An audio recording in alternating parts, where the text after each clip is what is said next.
오늘 예수님은 누구신가? 예수 그리스도에 대해서 5번째 시간인데요. 예수님의 부활에 대해서 함께 말씀을 보도록 하겠습니다.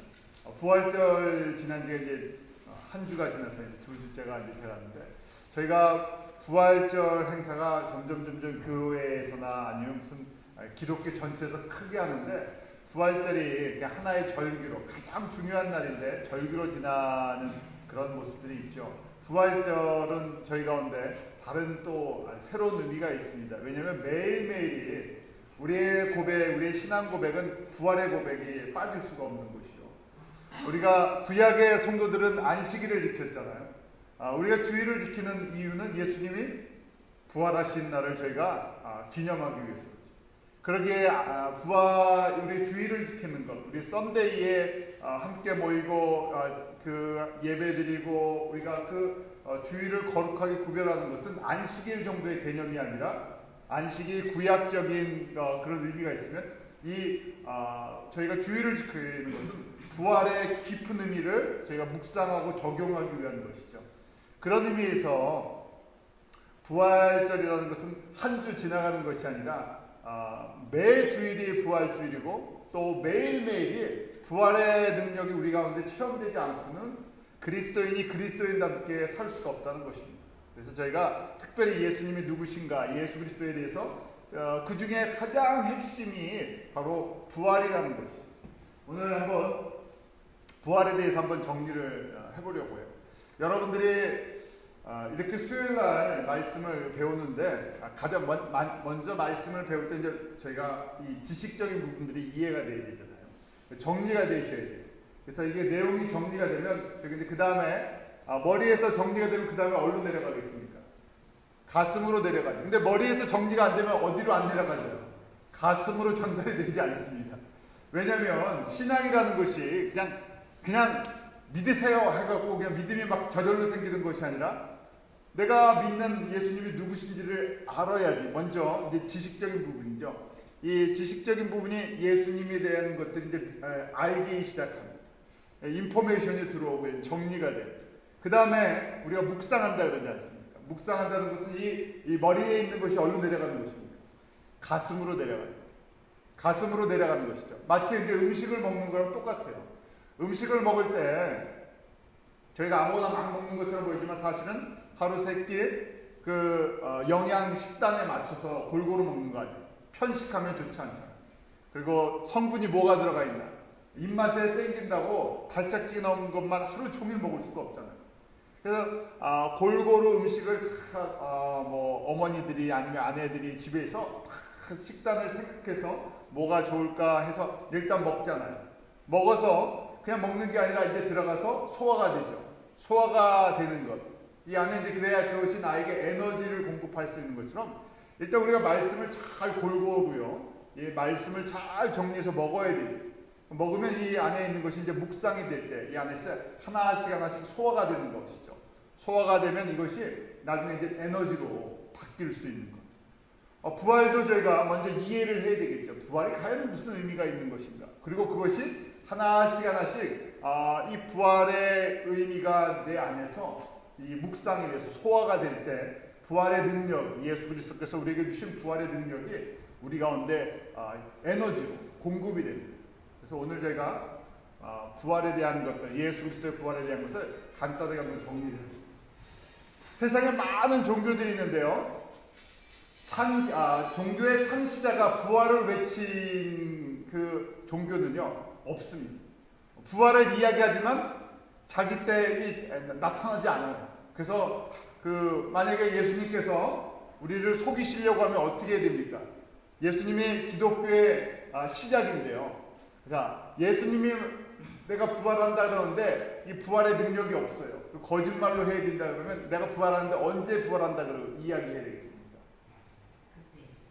그때 부활한다 그러면 안 되고, 3일 만에 부활한다 그러면 나타나잖아요. 3일 후에. 그러니까 언제요? 내가 100년 후에, 아니면 내가 200년 후에, 내가 좀 징조가 있으면 부활할지 모른다 해서 애매하게 이야기를 해야 증명이 안 되잖아요. 그런데 보통 저희가 한국의 이단들 이상한 종교들 많잖아요. 그 교주가 다시 올 거다 그래갖고 그런 것들이 있잖아요. 그래서 분명히 죽으면 끝날 것 같은데 우리 대표적인 이상한 그 이단 중에 하나가 우리 문선명이 통일교인데 문선명은 영원히 죽지 않을 것처럼 보이지만 분명히 곧 죽으실 날이 가까웠어요. 90 보니까 집안이 또 복잡한 것 같더라고요. 여러분들 신문 보셨죠? 그 셋째 아들이 그 어머니를 상대로 200 몇십억을 그 소송을 걸었어요. 재산권에 또 문제가 생겨. 하여간 집안이 복잡합니다. 그래서 이렇게 보니까 문선명 그분이 한 90세가 됐고 한 학자 그분이 68세인가 그러세요. 이제 곧 문선명 씨가 이제 돌아가실 텐데 그러면 그 후에 이제 분명히 다시 사라지지 못하니까 아무리 내가 영원히 살 것처럼 사람들을 현혹시켰지만 영원히 산 사람은 아무도 없고 부활 비슷한 것을 이야기했지만 다시 살아난 사람은 다시 살아났다는 걸 본 사람이 아무도 없잖아요. 기독교에 예수 그리스도만 정확하게 내가 십자가에 죽고 부활하실 것을 제자들에게만 20여 번을 말씀하셨어요. 그리고 그것을 감추시려면 부활하는 것이 확실하지 않으면 3일 만에 부활하는 것이 아니라 50년 아니면 100년 아니면 1000년 후에 내가 부활할 거다. 그러면 1000년 동안은 감춰져 있을 거 아니에요. 근데 분명하게 3일 만에 부활하신다고 하시고 부활하시죠. 저희가 알고 있는 일반적인 다른 종교에 그 창시자가 교주가 부활한 예가 있습니까? 아무도 없어요. 우리 불교도 그렇잖아요. 불교도 윤회사상 돌고 생명이 돌고 돈다 그러지 부처가 나는 부활한다고 이야기하지 않았어요. 저희가 이제 전에 소생과 부활에 대해서 말씀드렸죠. 소생이라는 것은 죽은 사람이 그 상태로 다시 잠깐 살아나는 거예요.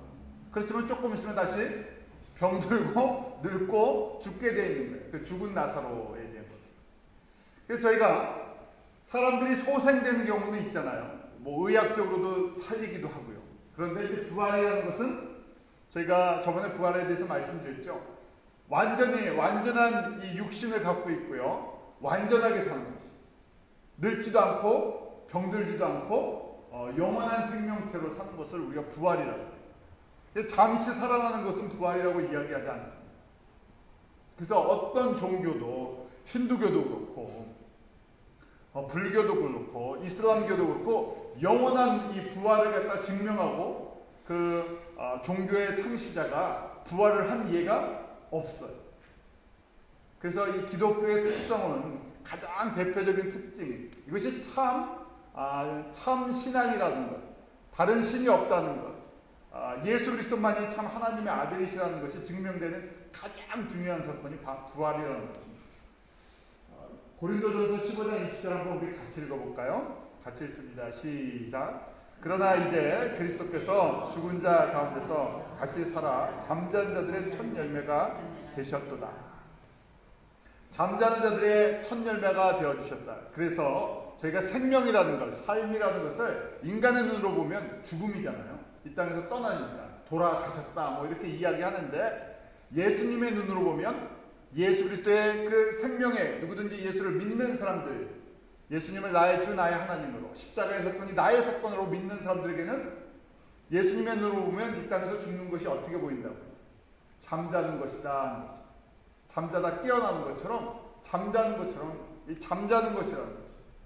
그런데 잠자는 자들의 부활의 첫 열매가 되어주신 이것은요, 누구든지 예수 그리스도 안에 있으면 이 생명에 예수님이 부활하지 아니하셨다면 어떻게 되겠어요? 저희도 다시 사는 것이 없죠. 저희도 부활에 참여할 수 없다는 것이죠.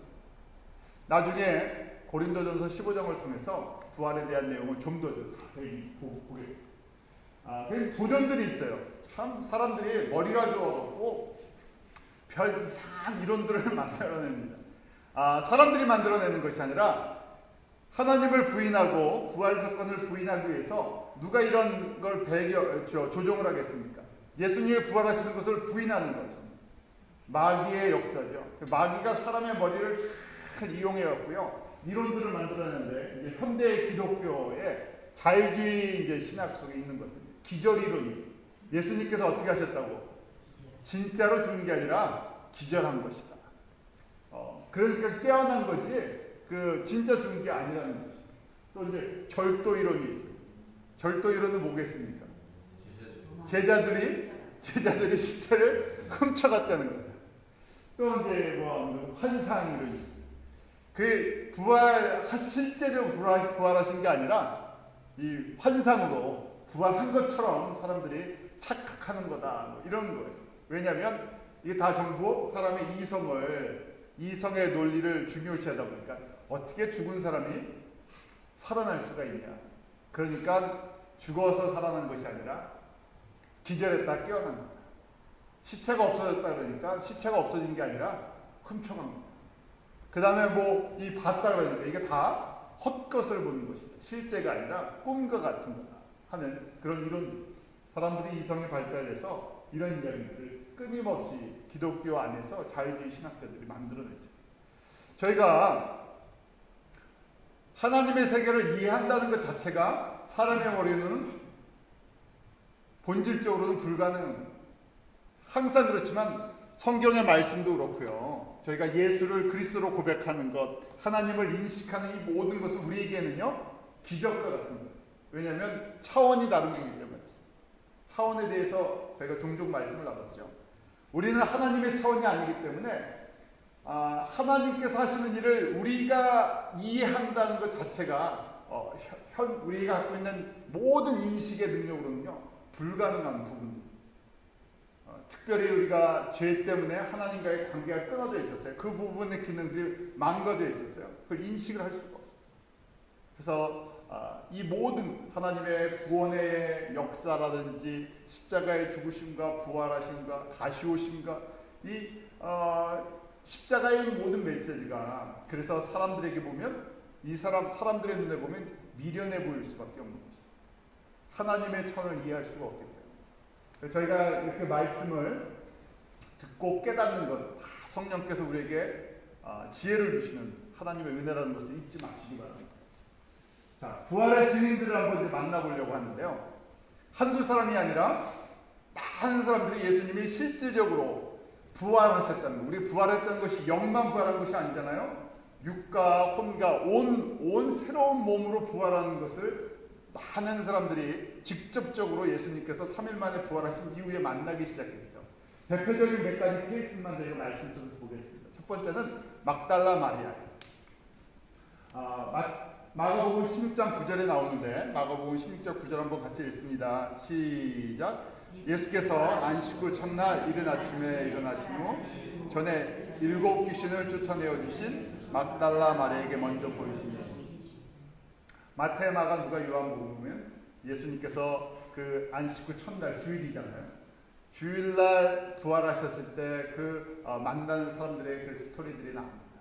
막달라 마리아와 또 다른 마리아 찾아가죠. 그때 이 막달라 마리아가 만났는데 바로 알아봅니까? 못 알아봤어요. 찾는데 그 목소리를 들으면서도요 못 알아봅니다. 왜냐하면 이전에 만났던 십자가에 달려 돌아가실 때 그 예수님의 모습이 아니기 때문에 그렇죠. 젊고 아름다운 모습. 그래서 인식을 하지 못했을 때 이 막달라 마리아에게 마리아야 그러면서요 이 여인의 영적인 눈이 떠졌어요. 그때 비로소 예수님이 부활하신 예수님을 알아보고 라삐오 하고 대답을 하는 장면이 나옵니다. 그 다음에요 엠마오로 가는 두 제자가 또 만나죠. 예수님께서 십자가에 죽으신 다음에 제자들이 흩어지기 시작했어요. 아니 시체를 훔쳐간다고요. 시체를 훔쳐갈 정신이 어디 있겠습니까? 왜요? 무서워서 잡혀 죽을까봐 남자들은 근처에도 오지 않았는데 전부 다 도망갔는데 다 흩어질 때 엠마오로 가는 두 제자가 나오죠. 그 내용이 누가복음에 나오는데 24장 15절 16절 같이 읽습니다. 저희가 서로 이야기하여 문의할 때 예수께서 가까이 이르러 저희의 동행하시나 저희의 눈이 가리워져서 그인 줄 알아보지 못하거든요. 예수님께서 부활하셨는데 엠마오로 가는 두 제자 그런데 알아보니까 못 알아봅니다. 못 알아보고 예수님께서 말씀하시고 같이 떡을 떼실 때 비로소 예수님께서 눈을 뜨게 해주실 때 영적인 눈을 뜨게 해주실 때 비로소 그 말씀이 기억이 되고 깨달아지고 예수님이시구나 하고 인식하기 시작하죠.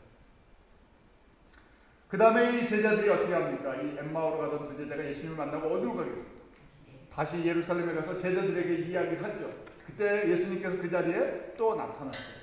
자, 우리 제자들에게도 나타나셨는데 누가복음 24장 35절 36절에 우리 한번 같이 읽습니다. 시작. 두 사람도 길에서 된 일과 예수께서 떡을 떼심으로 자기들에게 알려주신 것을 말하더라. 이 말을 할 때 예수께서 친히 그 가운데 서서 가라사대 너희에게 평강이 있을지어다. 제자들이 얼마나 두려워하겠습니까? 낙심하죠. 그들이 3년 동안 예수님을 쫓아다녔는데 예수님이 그냥 한순간에 십자가에 돌아가셨어요. 모든 걸 잃어버리는 것처럼 생각되는 그들, 낙심과 두려움 속에 또 근심 속에 있는 제자들에게 찾아오셨는데 들어오시는 장면이 없어요. 이 지금 두 제자가 막 우리가 예수님을 길에서 만났는데 하면 이야기하는데 거기에 갑자기 예수님이 나타나시죠. 그래서 부활하신 이 몸은요, 이 공간을 초월해서 움직이신다는 걸 알게 돼요. 우리 그 다음에는 이제 도마가 만나는 장면이 있는데요. 도마에게도 나타나셨죠. 도마가 내가 못자국과 창자국을 내가 봐야 되겠다. 제자들에게 나타나셨을 때 그때 도마는 빠져 있었잖아요. 8일 만에 예수님이 다시 나타나실 때 내가 봐야 되겠다 할 때 보여주시죠. 그 모습은 있지만 육체에 그런 상처가 있으셨지만 분명하게 우리가 생각하는 이런 공간의 제한을 받지 아니하셨어요. 나타나셨다가 또 가시기도 하고 그러면서 또 함께 떡을 떼시기도 하고 고기를 드시기도 하고 그래서 저희가 우리 차원에서는 이해가 되지 않는 것이죠. 왜냐하면 그런 사람이 있습니까? 슉슉 공간 이동을 한다든지 무슨 무협지에나 무슨 소설 쪽에 나오는 것 같잖아요. 그런데 예수님을 만난 사람들은 그렇게 만났다는 얘기예요. 그러니까 이것이요, 한 사람이 이렇게 만난 것이 아니라 여기도 나타나셨다가 저기도 나타나셨는데 사실은 얼마나 놀라겠어요. 제자들이 그 당시에 생각을 합니다. 이해할 수 없는 현상들이 일어나는 것이죠. 또 도마가 이렇게 만나면서 예수님께서 뭐라고 말씀하십니까? 보지 않고 믿는 것이 더 복되다 하면서 도마는 나의 주, 나의 하나님이시오 하고 믿음의 고백을 해요.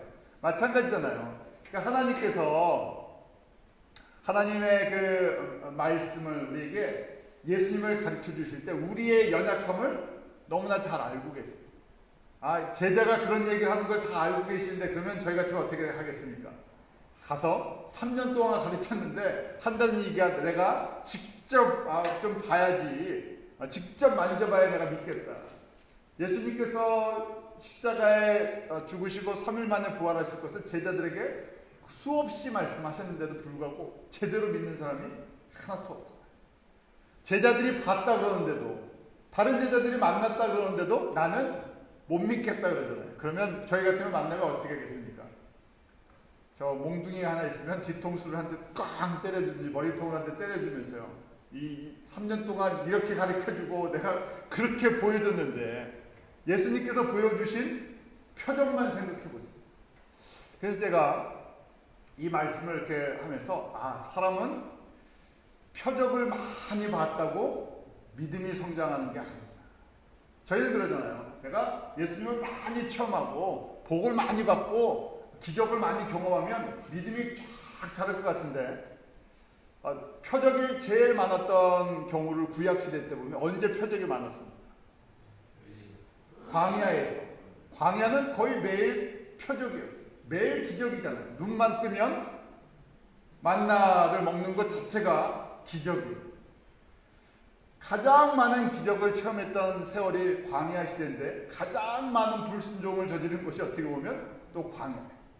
참 그래서 이것이 사람들이 하나님을 기적적으로 체험하는 것 중요한 거지만 기적과 표적 갖고는 신앙이 지속적으로 자라는 데는 이것이 힘이 약화되는 거예요. 예수님의 제자들도 마찬가지죠. 예수님의 제자들이 3년 동안 다니면서요. 예수님을 직접 보았지요. 예수님의 말씀을 직접 들었지요. 그 다음에 누구보다도 많은 표적들을 예수님이 행하시는 것을 보았죠. 그런데도 막상 어떤 문제가 생겼을 때 제자들이 그 들었던 말씀을 믿음으로 반응하는 것이 아니라 이 연약한 흔들리는 모습들을 보여요. 결국 저희 가운데 바로 오늘 제가 부활에 대한 의미를 하는데, 부활하신 십자가를 깊게 묵상하고 그것이 우리 가운데 능력으로 되지 않으면 우리도 똑같다는 것이에요. 아무리 많은 것을 받고 체험하고 뭐 해도 결국은 현실 앞에서는요, 저희도 연약해질 수밖에 없다는 거예요. 도마에게 이렇게 말씀하시고요. 그 다음에 요한복음에 보면 이 복음서를 기록한 목적을 요한 사도가 짧게 요 사건 이후에 말씀을 드립니다. 우리 요한복음 20장 31절. 어떻게 보면 이것이 복음서 전체를, 왜 복음서를 우리에게 남겨주셨나, 왜 예수 그리스도께서 부활의 증거를 우리에게 하는데 증거해 주시나 하는 이 모든 것의 가장 핵심적인 메시지입니다. 우리 20장 30절 같이 있습니다. 시작. 오직 이것을 기록함은 너희로 예수께서 하나님의 아들 그리스도이심을 믿게 하려 함이요 또 너희로 믿고 그 이름을 힘입어 생명을 얻게 하려 함이라. 요한복음을 기록한 목적이고 부활의 사건을 기록한 목적이고 또한 사복음서를 기록한 목적이고 성경 전체를 기록한 목적 중에 하나죠. 가장 중요한 목적은 무엇인가? 왜 하나님께서 우리에게 이 말씀을 남겨주셨냐? 그 이유는요, 우리로 뭘 하게 하라고요? 첫 번째는요, 예수가 하나님의 아들 그리스도이심을 믿게 하라. 그러니까 성경을 보고 여러 가지를 이야기할 수 있지만 성경의 핵심은 무엇입니까? 예수가 그리스도라는 거예요. 예수가 하나님의 아들이시라는 거예요. 이걸 갖다 증거해 주시기 위해서 구약시대 때부터요, 창세기부터 이 계시록까지 끊임없이 하신 거고, 그 예수가 그리스도이시고 하나님의 아들이신 것을 확실하게 보여준 것이 십자가의 죽으심과 그 다음에 부활의 사건이라는 거죠. 그래서 저희가 신앙생활을 하다 보면 핵심은 항상 빼먹고요, 다른 많은 것들을 기억할 때가 있어요. 가장 중요한 것, 이렇게 저희들에게 많은 말씀을 주신 것이 이 딱 한 가지. 그 다음에 두 번째 이유는 뭐라고 되어 있습니까? 너희로 믿었으면 그 다음에요, 그 이름을 힘입어 생명을 얻게 합니다. 부활의 생명, 그냥 세상 육신의 생명이 아니라 부활의 생명을 반드시 얻도록 하게 하는 것이 그 하나님의 뜻이요, 또 복음서를 기록한 목적이요, 이 땅에 예수 그리스도께서 오셔서 십자가를 지시고 부활하신 이유라는 것이, 우리 신앙생활의 전부라는 것이. 그래서 여러분들이 내가 신앙생활을 해서 얻을 것이 무엇인가 하는 것, 이것을 얻으면 하나님께서 우리에게 주시고자 하는 모든 것을 얻은 것과 같다는 것이. 결국 내가 예수가 하나님의 아들이신 것, 그리스도인 것을 믿고 그 부활의 생명에 참여하는 것을 얻으면 하나님은 이 땅에서 우리를 위해서 행하시고자 하는 그 뜻을 완전히 이루시는 거죠. 잃어버린 영혼들이 예수의 생명을 받기를 그렇게 간절히 원하셔서 교회를 통해서 이 일을 행하시잖아요. 자, 디베랴 제자 그 바다에서 고기잡이를 하는 또 요한복음 21장에 보면 제자들에게 나타나시다. 그래서 그때 베드로가 예수님을 알아보고 쫓아오죠. 그리고 예수님께서는 바닷가에서 불을 피우시고요, 또 식사 준비를 하십니다. 그 유명한 고기를 몇 마리 잡습니까? 하나도 잡지 못하다가 153마리를 잡아요. 자, 그 사건을 통해서 또 예수님께서 그 부활하신 것을 제자들에게 보여주셨어요. 그리고 나서요, 이 고린도전서 15장에 보면 우리가 부활장이라고 하는데, 왜냐하면 지금도 마찬가지처럼 그 시대에도 머리가 똑똑한 사람 중에서 뭘 안 믿었어요? 예수님이 실질적으로 부활하신 것을 믿지 않는 사람들이 고린도 교회 가운데 있었어요. 그래서 바울이 고린도 성도들에게 예수님께서 부활하신 것은 분명한 사실이다. 왜냐하면 한두 사람이 본 게 아니라 여자들이 보고 제자가 보고 또 500명의 형제가 한꺼번에 보고 그리고 사도들이 보고 마지막에 나도 봤다 하는 것이. 그래서 이 부활을 증거하고 있는데, 고린도전서 15장 5절에서 8절 한번 같이 읽겠습니다. 시작. 게바에게 보이시고 12제자에게와 그 후에 500여 형제에게 일시에 보이셨나니 그 중에 지금까지 8만이나 살아있고 어떤 이는 잠들었으며 그 후에 야고보에게 보이셨으며 그 후에 모든 사도에게야 맨 나중에 만삭되지 못하여 난 자 같은 내게도 보이셨느니라. 저희가 한두 명이 본 게 아니라 이렇게 부활의 증인들이 많았고 그 다음에 사도의 조건도 마찬가지죠. 사도의 조건은 무엇입니까? 예수님의 부활을 목격한 사람.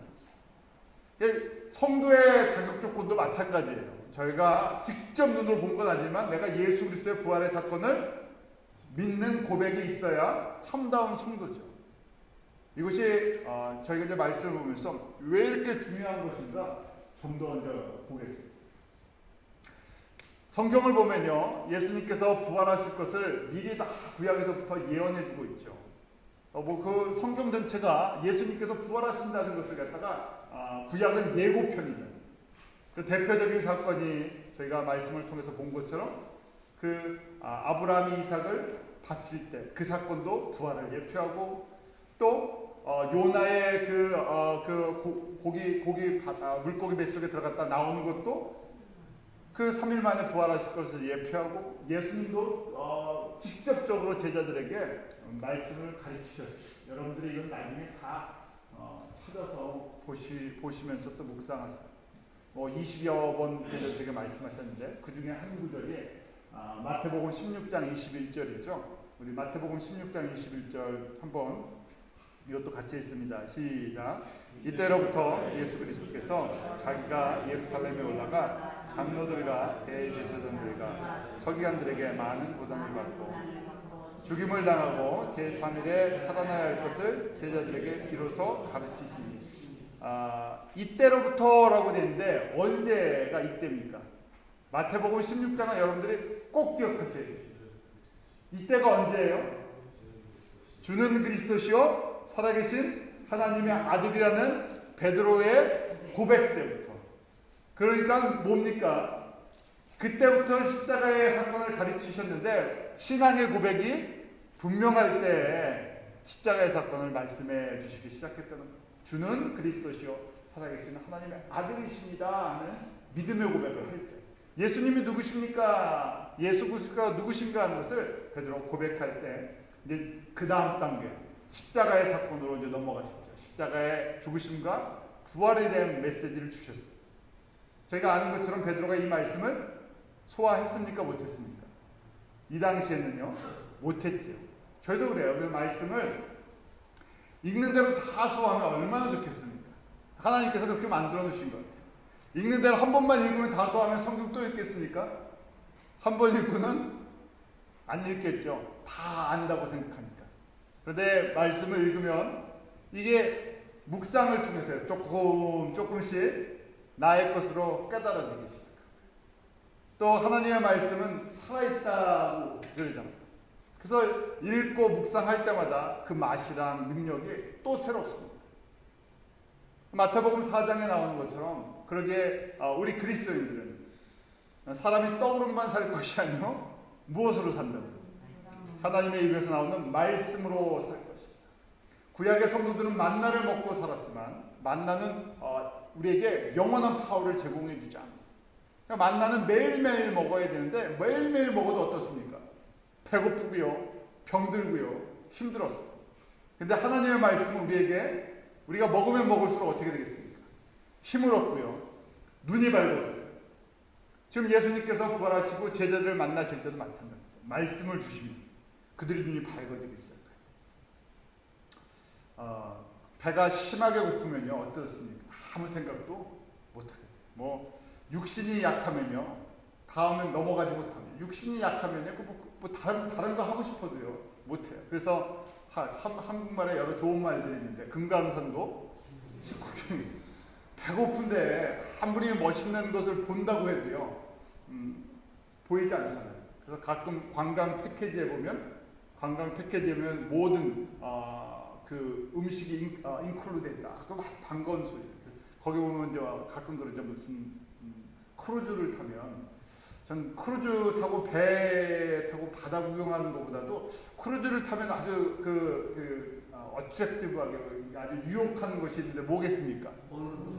먹고 마시고 그 안에서 있는 동안은 뭐든지 다 풀이다. 야, 그 소리가 제일 반가워요. 아무리 바다에 나가서 사실 뭐 볼 게 뭐가 있겠습니까? 바다에 나가서 하면 뭐 그냥 망망대해인데, 그런데 만약에 먹는 걸 안 준다, 아니면 거기 바다니까요, 뭐 물도 하나에 5불, 햄버거 하나에 10불, 그러면 가면 어떻겠습니까? 굉장히 부담스럽겠죠. 다른 거는 별로 이렇게 끌리지 않는데 모든 먹는 것이 다 포함이 됩니다. 저희는 그래요. 마찬가지로 우리가 우리의 영혼의 눈이 밝아져서 예수가 누구신지를 깨닫고 예수님을 닮아가는데, 제가 처음에 말씀드린 것처럼 기적은요, 별식이, 그 표적이나 기적이나 어떤 하나님을 나에게 엄청난 뭘 주셨다 받는 것들, 이런 것들은 별식들이, 그거 한번 먹어갖고는요 뭐 하루도 안 지나죠. 아무리 맛있는 뷔페를 먹어도 어떻습니까?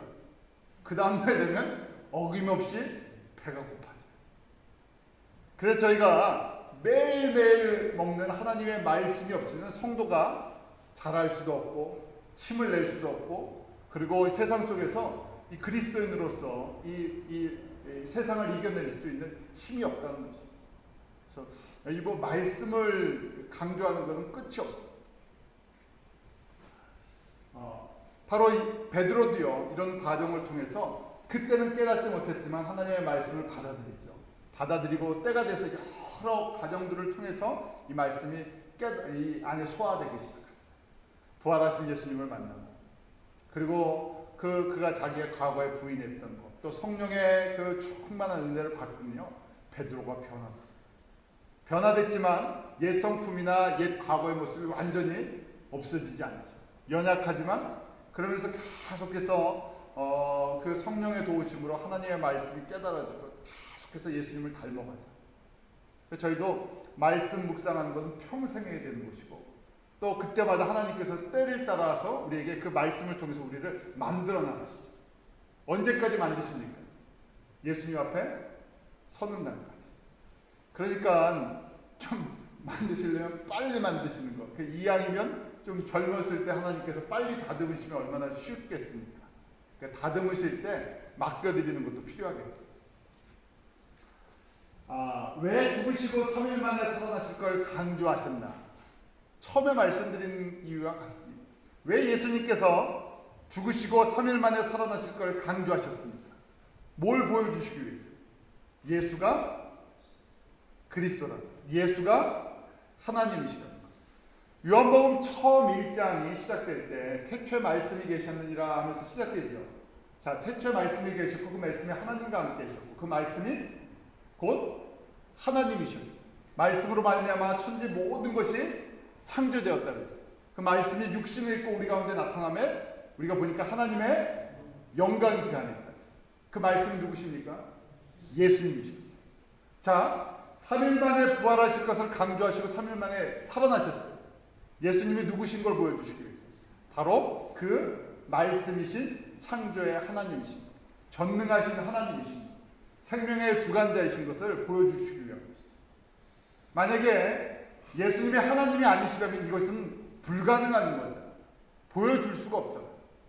사람이라면 예수님이 저희가 완전한 사람이고 완전한 하나님이라고 해요. 신성을 갖고 있지 않다 그러면 어떻게 해야 됩니까? 부활하는 것을 이야기를 하면 안 되죠. 근데 신성이 있다는 것은 바로 생명의 주관자시고 생명의 주인공이시다. 그러니까 예수님이 하나님이시라 그러면 3일 만에 부활하는 것이 어렵겠습니까? 안 어렵겠습니까? 우리가 보기에는 완전히 죽은 사람, 무덤까지 내려가는 분이 살아난다는 것은 불가능한 것처럼 어려운 것처럼 보이지만 하나님이시라면, 우리를 창조하신 분이시라면, 이 모든 것을 창조하시고 다스리시는 분이시라면 이것은요, 누워서 떡 먹기는 아니지만요, 하나님의 권능, 하나님의 주권이면 아무것도 아니라는 것입니다. 그래서 저희가 부활하신 예수 그리스도를 보면서 하나님의 능력을 자꾸만 묵상해요. 저희는 점점 이 세상에 살면서요, 하나님의 능력은 점점 작아 보이고요. 누구의 능력이 커 보입니까? 세상에서. 사람의 능력이 커 보이고요. 돈의 능력이 커 보이니까 신앙생활 하면서도 뭘 따라갑니까? 많은 사람들이 눈에 보이는 것들을 따라갑니다. 그러니까 하나님이 크게 안 보이기 때문에 그렇죠. 우리가 이 사건을 통해서 예수님이 분명하게 누구시라는 것이요? 하나님이시라는 것. 우리 하나님의 여러 속성들이 있잖아요. 창조의 하나님, 전능의 하나님, 또 구원의 하나님, 치료의 하나님. 그러니까 하나님이 어떤 분이신지를 자꾸만 인식하는 것이 바로 우리가 의지할 수 있는, 그 예수님을 의지할 수 있는 근거가 될 수 있다는 것입니다. 부활하셔야만 했는데요. 예수님께서 부활하셔야 하는 이유 첫 번째는 그 창조의 하나님, 전능의 하나님이시기 때문에 부활하셔야 돼요. 하나님이 아니시면 그냥 죽을 수밖에 없잖아요. 인간은 반드시 죽지만요. 하나님은 어떠십니까? 시작도 없고 끝도 없으십니다. 만들어진 것이 아니라 스스로 존재하시는 것입니다. 그러기에 저희가 세상의 종교가 거짓이라는 것은 그 안에 진정한 이런 생명이 없기 때문에 그렇습니다. 그 말로는 얼마든지 이론들을 만들어낼 수 있지만 실질적으로 보여주신 분, 말씀하시고 보여주신 분, 내가 바로 생명이라는 것을, 내가 길이요 진리요 생명이라는 것을 직접 우리들에게 우리 사람들의 눈에 보여주신 분은 예수님 외에는 없다는 것입니다. 그래서 세상의 종교가 이게 사람들의 머릿속에서 마귀의 장난 속에서 나오는 가짜라는 것이 확연히 드러나는 것입니다. 두 번째는 이 구약의 모든 말씀이 무슨 말씀이라고요? 예수님이 부활하셨다는 것을 예언하는 예고편입니다. 그래서 저희가 구약의 선지자들에게 주셨던 말씀, 예수님께서 십자가에 죽으시고 3일 만에 부활하신다는 것, 말씀하셨기 때문에 그것을 이루셔야죠. 만약에 구약의 말씀대로 이렇게 말씀하시고 이루지 아니하시면 어떻게 됩니까? 예수는 뭐가 되는 겁니까? 예수는 그리스도가 될 수가 없어요. 또 그것이 이 구약의 말씀이 이루어지지 않는다면 어떻게 되겠습니까? 하나님은 거짓말쟁이가 되고, 하나님이 거짓말쟁이면 하나님은 거짓신이 될 수 있고, 그걸 믿고 있는 우리들은 속임수에 속는 그런 모습을 갖고 있어요. 모든 것이 다 틀어져 버리고. 그래서 예수님께서는 반드시 살아나셨어야 되죠. 또 저희가 오늘 말씀을 들은 것처럼 예수님은 부활의 첫 열매시잖아요. 첫 열매라는 것은 바로 우리도 예수 그리스도 안에서 생명을 얻을 수 있다는 것이죠. 자, 우리가 어떻게 부활할 수 있나, 생명을 얻을 수 있나 하는 것을 그리스도와 한 몸이 되었다, 연합이라는 개념으로 로마서 6장에 사도 바울이 설명을 해주고 있습니다. 조금 긴데 우리 한번 같이 읽죠. 로마서 6장 4절에서 5절입니다. 같이 읽습니다. 시작. 그러므로 우리가 그의 죽으심과 합하여 세례를 받았으므로 그와 함께 장사되었나니 이는 아버지의 영광으로 말미암아 그리스도를 죽은 자 가운데서 살리심과 같이 우리도 또한 새 생명 가운데서 행하게 하려 함이니라. 만일 우리가 그의 죽으심을 본받아 연합한 자가 되었으면 또한 그의 부활을 본받아 연합한 자가 되리라. 연합이라는 것이, 그래서 그걸 세례로 이제 표현해주고 있는데, 구약의 성도들이 홍해를 지나갈 때 그 과거의 모든 삶은 죽고 그 홍해를 건너면서 살아났죠. 마찬가지로 우리가 이제 연합되었다는 것은 우리가 누구 몸에 붙었다는 거예요? 예수님의 몸에 붙었다는 거예요. 내가 예수님을 믿는다는 것은 예수님의 몸에 붙었다는 거예요. 그래서 예수님께서 십자가에 죽으실 때 영적인 법으로 의하면 나도 십자가에서 죄 가운데 죽었다는 거예요. 그 다음 예수님께서 3일 만에 부활하셨다는 건 내가 어디 붙어있기 때문에 예수님께 붙어있어요. 그러니까 예수님을 믿는다는 건 내 생명이 누구에게 붙어있다고요? 예수님께. 떼어지면요, 예수님께서 떨어진다는 의미가 뭐겠습니까? 영적 사망이에요. 그래서 저희가 예수님 앞에 떨어지면 죽는 거고요, 예수님께 붙어있으면 사는 건데, 예수님께서 나를 위해서 십자가를 지셨기 때문에 내가 십자가에 함께 예수님과 연합이 되어 있었어요. 함께 죽음으로 말미암아 나는 죽고 예수님이 부활하심으로 말미암아 나도 살았다는 거예요. 그래서 저희가 이것이 이제 이론이잖아요. 이게 원리죠. 이것이 팩트인데 그렇기 때문에 이것을 이제 묵상하는 것이 필요하죠. 누구나 다 내가 살아있다고 생각하잖아요. 나의 육신이 살아있고 내가 살아있다고 생각하는데 예수님과 연결시키지 않고 우리가 살아있다고 생각을 해요. 왜냐하면 다 예수 없어도 내가 하고 싶은 대로 다 할 수 있기 때문에 이 세상에서. 그래서 저희가 이것을 묵상한다는 것은 내 생명이 누구랑 붙어 있다고요? 예수님께 붙어 있다는 것을 날마다 인식하고 고백하는 거예요. 그렇잖아요. 왜냐하면 눈을 뜨면서 이걸 갖다 우리가 자동적으로 생각했으면 얼마나 좋겠습니까? 그런데 자동적으로 이것이 생각이 잘 안 돼요. 눈 뜨면 딴 생각부터 하잖아요. 말씀 볼 때는 생각을 하다가 말씀 딱 덮으면 어떻게 됩니까? 다시 또 세상 생각으로 싹 돌아가 버려요. 참 저희가 주님만 생각하면 얼마나 좋겠습니까? 그러니까 이 안 되니까 하나님께서 우리에게 이런 방법들을 마련해 주시고 저희가 혼자 신앙생활하면 얼마나 좋겠어요. 교회도 안 오고 내가 예수님을 아니까 그냥 나 혼자 계속 묵상할 수 있으면 좋겠는데 우리가 세상에 살다 보니까 이렇게 교회와 모임과 기도와 묵상과 이런 것들을 장치를 안 만들어 놓으면 우리는 금세 다시 세상으로 돌아갈 수밖에 없는 그러한 속성들을 갖고 있죠. 그래서 저희가 이것이 예수님께서 부활의 춘념회가 되었는데 부활의 개념, 부활의 의미를 자꾸만 묵상하시고 부활이라는 것은 그냥 2000년 전 예수님이 부활하셨다 할렐루야 하고 끝나는 것이 아니라 내가 부활의 사건을 믿는다는 것은 나의 생명이 이제 누구에게 붙어있다? 예수님께 붙어있다.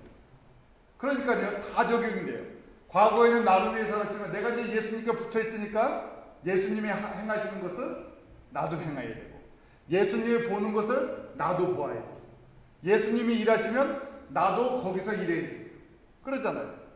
그래서 예수님이 지금 어디서 무슨 일을 하고 하시는가 이것이 우리의 주된 관심입니다. 그래서 나의 과거에 나의 정과 욕심은 십자가에 못 박혔나니 그래서 날마다 나에게 일어나는 우리가 영적인 법으로는 예수님과 붙어있지만 우리의 육신은 어디에 살기 때문에 세상에 살고 있으니까 이 가운데서 끊임없는 갈등이 있을 수밖에 없다는 것이죠. 그래서 바울이 로마서에 보면 7장과 8장에서 잘 설명해 주잖아요. 우리가 이 예수님의 부활에 내가 연합되어 있어갖고 누구의 명령을 따르냐 성령의 법에 순종을 하면 내게 평안이 있는데 이 두 주인이 있기 때문에 내가 여기서 살기 때문에요 항상 두 주인을 섬길 수 있는 찬스가 있어서 이게 두 마음을 품으면 이 끊임없이 갈등이 성도들 가운데 있을 수밖에 없다는 거죠. 자, 제가 그 부활의 증거들을 좀 더 볼 텐데요.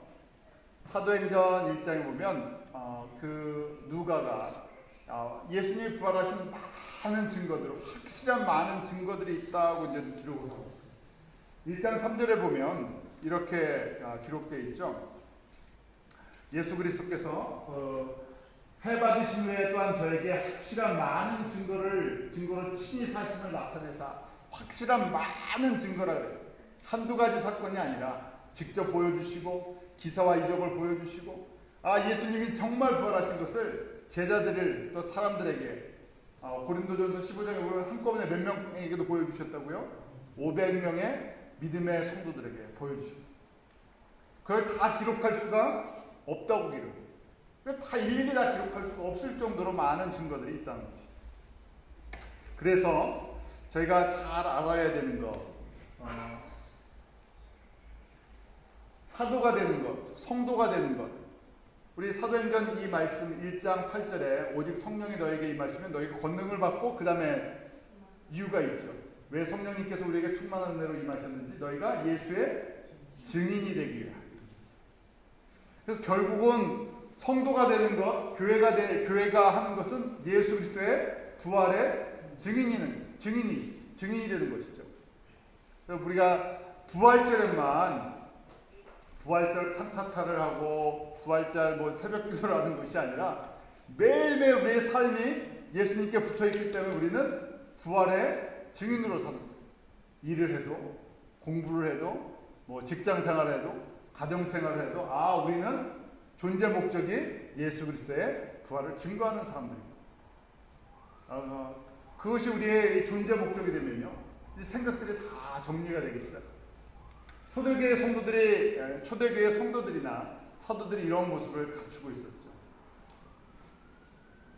그래서 사도행전 1장 20절을 보면 그 마띠아를 뽑을 때도 누가 이 성령의 충만을 받아서 예수를 증거할 것인가, 예수의 부활하심을 증거할 것인가 하는 것이 초점이었어요. 참 이런 걸 보면요, 요새 교회의 모습과 다른 모습을 보게 돼요. 그러니까 오리지널 제가 원본이랑 비교하고 있어요.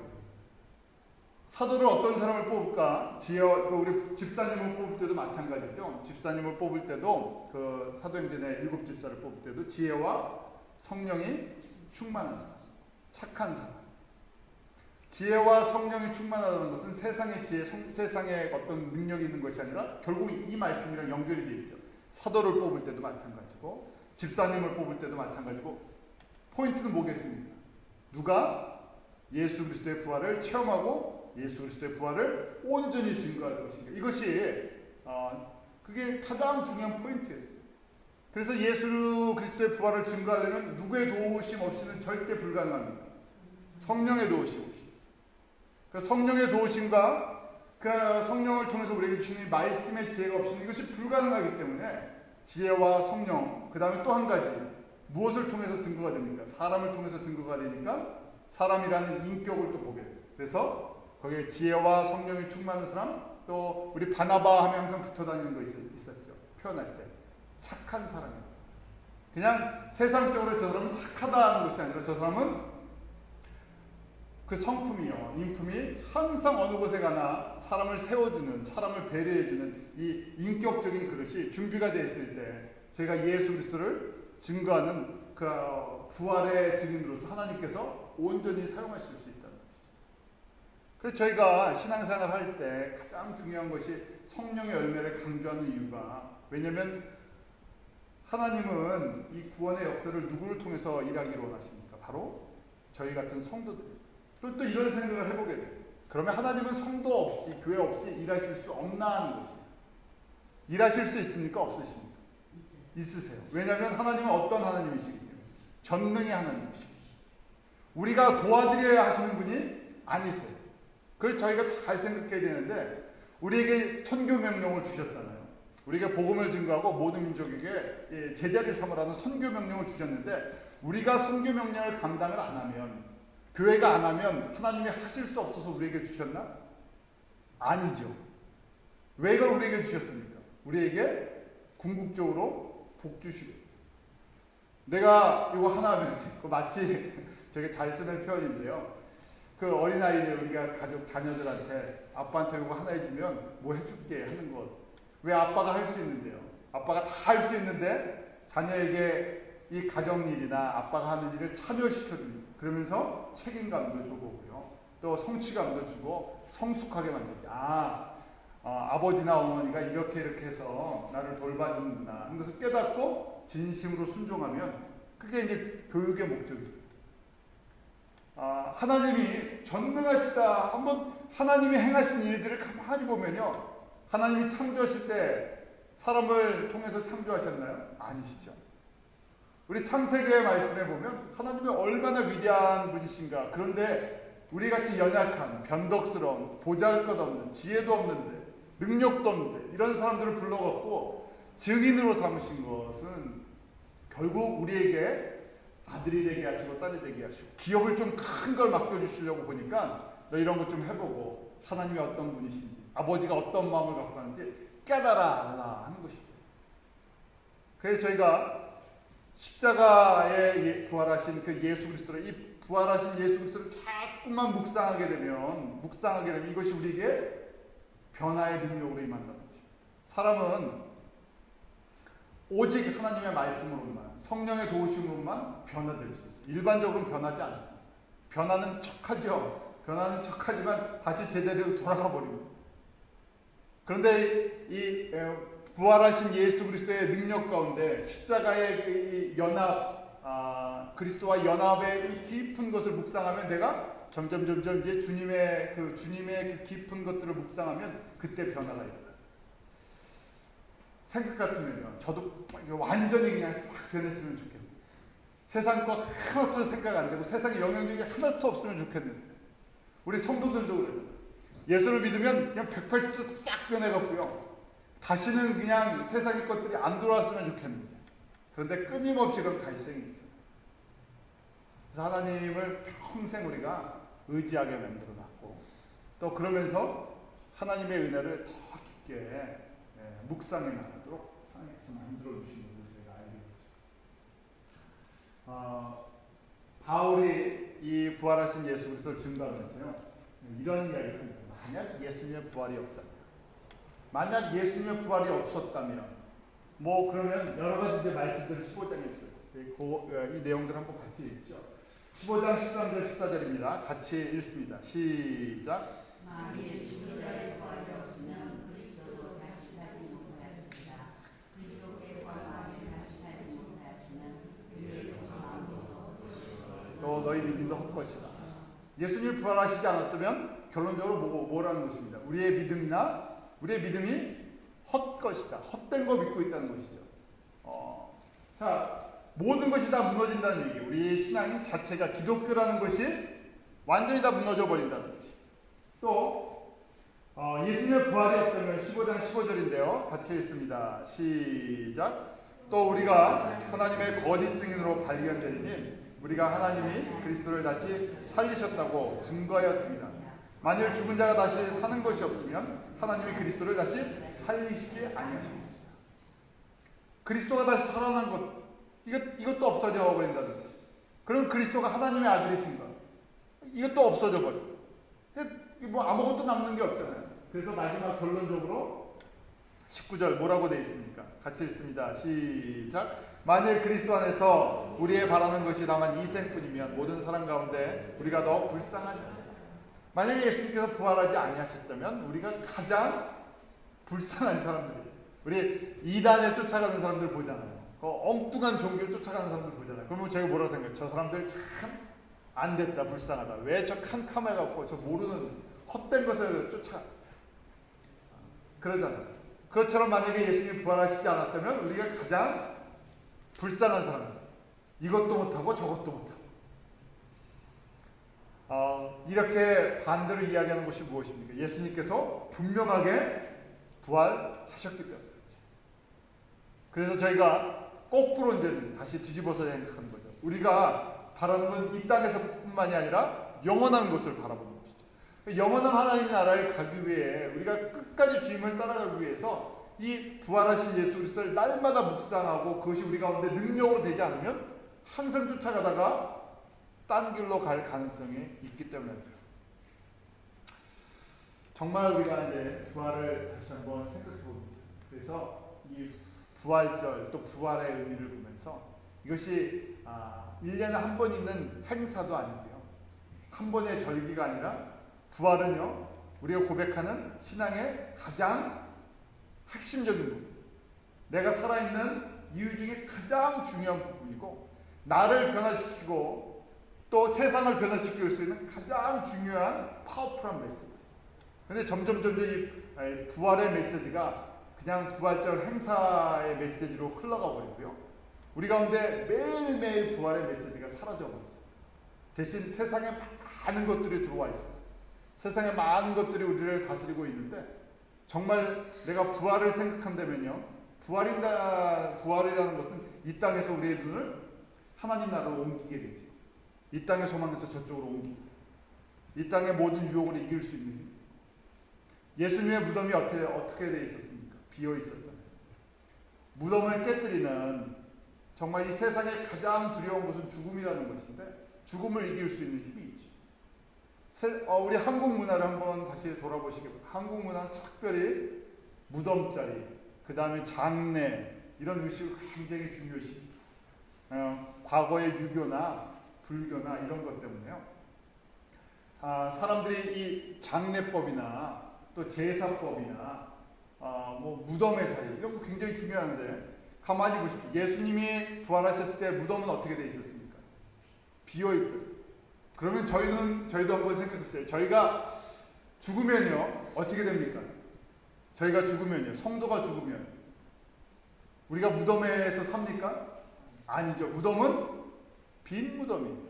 왜냐하면 흙만 남아있는 것이.